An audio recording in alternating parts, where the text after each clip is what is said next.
Hai, Assalamualaikum warahmatullahi wabarakatuh.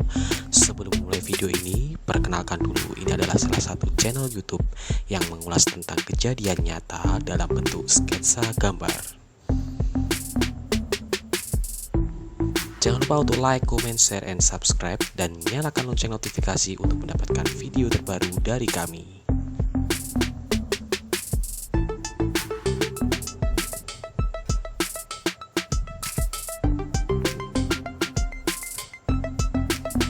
Bagi Anda yang punya cerita atau kejadian nyata yang unik dan ingin diulas, silakan follow Instagram kami di @fahmi_nafi.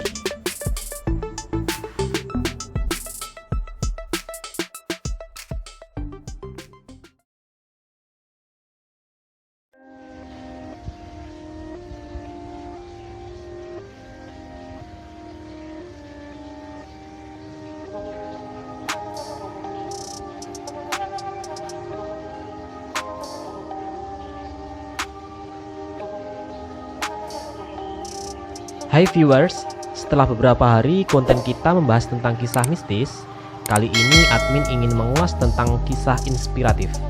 Siapa sih yang tidak kenal dengan Thomas Alva Edison? Saya kira semua orang sudah kenal ya dengan sosok inspiratif kali ini.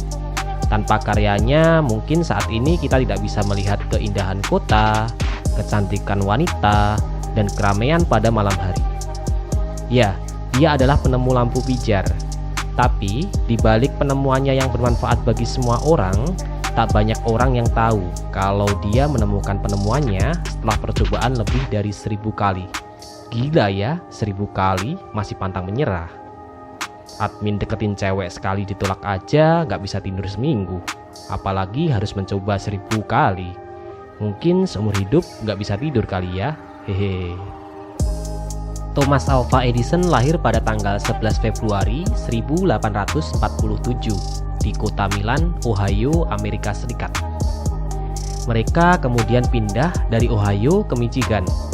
Dari situlah Thomas tumbuh dan berkembang. Thomas ketika kecil dicap sebagai orang bodoh dan merupakan murid yang tertinggal. Ketika baru masuk sekolah 3 bulan, gurunya tidak memperbolehkan untuk sekolah.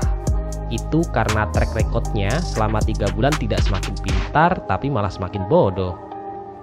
Ibunya pun tidak putus asa untuk menyekolahkan anaknya ke tempat yang lain. Tapi kejadian serupa pun terjadi. Setelah 3 tahun mengenyam pendidikan, dia dikeluarkan dari sekolah dengan alasan yang sama. Kok bisa ya? Padahal sekolah kan fungsinya untuk mencetak anak agar menjadi pintar. Ini kok tidak pintar malah dikeluarkan. Tapi, menurut penuturan guru, Thomas ini merupakan murid yang sangat tertinggal jauh. Oleh karena itu, guru menyarankan Thomas untuk belajar di rumah dahulu. Kalau sekiranya sudah cukup pandai, bisa kembali untuk sekolah. Akhirnya, orang tua Thomas, terutama ibunya, harus berusaha keras untuk mendidik anaknya sendiri di rumah, agar dapat memperoleh pendidikan dengan cara homeschooling. Ibu Edison yakin bahwa anaknya tidak bodoh dan mampu mengembangkan keterampilan serta kejeniusannya. Tapi ada hal mendasar yang mungkin tidak dipunyai murid-murid lainnya yang dimiliki Thomas. Apa itu? Keingintahuannya yang amat dalam terhadap sesuatu, yang tentu saja diikuti keinginannya untuk mencoba.